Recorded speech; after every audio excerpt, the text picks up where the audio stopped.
প্রিয় শিক্ষকবৃন্দ, আসসালামু আলাইকুম। চলে আসলাম নতুন আরেকটি ভিডিও নিয়ে।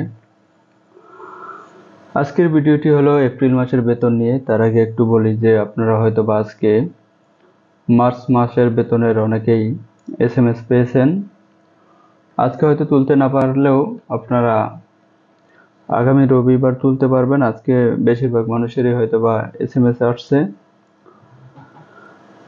তো আগামী রোববার থেকে তুলতে পারবেন। এছাড়া যাদের ব্যাংক কার্ড আছে তারা ব্যাংকের ATM বুথ থেকে বেতন তুলতে পারবেন। তো এছাড়া আজকের যে বিষয়টি আলোচনা করব এপ্রিল মাসের বেতন নিয়ে আগাম প্রস্তুতি EMIS সেলের। তো যেহেতু জানুয়ারি, ফেব্রুয়ারি, মার্চ নিয়ে বিভিন্ন সমস্যা হয়েছে, আস্তে আস্তে এই সমস্যাগুলো সমাধানের দিকে যাচ্ছে। তো সেদিক থেকে আশা করা যায় যে এপ্রিল মাসের বেতন আপনারা খুব শীঘ্রই পেয়ে যাবেন এবং 1 তারিখেই পাওয়ার সম্ভাবনা আছে, যেটা EMIS সেলের সাথে আলাপ করে জানা গেছে। তো এখানে আজকে নিউজ 17 এপ্রিল 2025 তারিখে EMIS সেল থেকে যে তথ্যটি জানা গেছে যে তারা এখনই কিন্তু এপ্রিল মাসের বেতনের কার্যক্রম শুরু করছেন এবং আশা করা যায় যে দ্রুত তাদের কার্যক্রম শেষ হবে এবং কিছু নতুনত্ব আছে। আশা করি পুরো ভিডিওটি দেখবেন এবং ভিডিওটি দেখে যদি ভালো লাগে থাকে তাহলে অবশ্যই চ্যানেলটি সাবস্ক্রাইব করুন। এছাড়া এরকম ইম্পর্টেন্ট ভিডিও পাওয়ার জন্য সাথেই থাকুন। তো বেসরকারি স্কুল কলেজে কর্মরত MPOভুক্ত শিক্ষক কর্মচারীদের এপ্রিল মাসের বেতন দ্রুত সময়ের মধ্যে পরিশোধ করতে আগাম প্রস্তুতি নিচ্ছে মাধ্যমিক উচ্চ শিক্ষা অধিদপ্তরের EMIS সেল।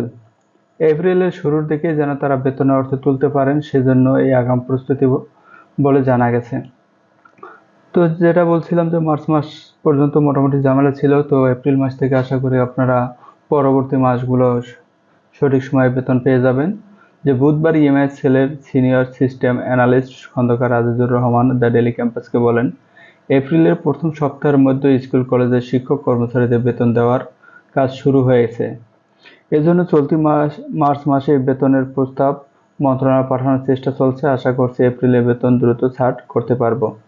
তো যেটা বলছিলাম যে এপ্রিল মাসের মধ্যেই কিন্তু মার্চ মাসের বেতনের জন্য মন্ত্রণালয়ে আবেদন করা হবে এবং এখানে কিন্তু একটা নতুনত্ব সংযোজন হবে যে প্রতিষ্ঠান থেকে কতজনের বেতন হবে সেটা আবেদন করতে হবে। যদিও সেই অপশনটি এখনও EFT-তে যুক্ত হয়নি, তো এখান থেকে আশা করা যায় এ মাস থেকেই প্রতিষ্ঠান প্রধান বিল সাবমিট করবেন তাদের কথা অনুযায়ী, যে যতজন শিক্ষকের বেতন দেওয়া হবে ততজন আর এখানে এন্ট্রি করতে হবে।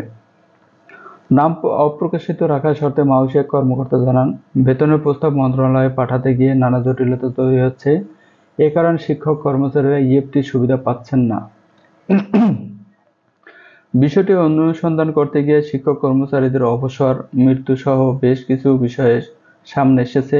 এই বিষয়গুলো নিয়ে EMIS সেল কাজ করছে। সমস্যার সমাধান করতে পারলে মে মাসের 8 তারিখের মধ্যে এপ্রিলের বেতন পাবেন শিক্ষক কর্মচারীরা। তো তারপরেও সেই 1 তারিখে হচ্ছে না, আশা করা যায় যে 8 তারিখের মধ্যে পাবেন।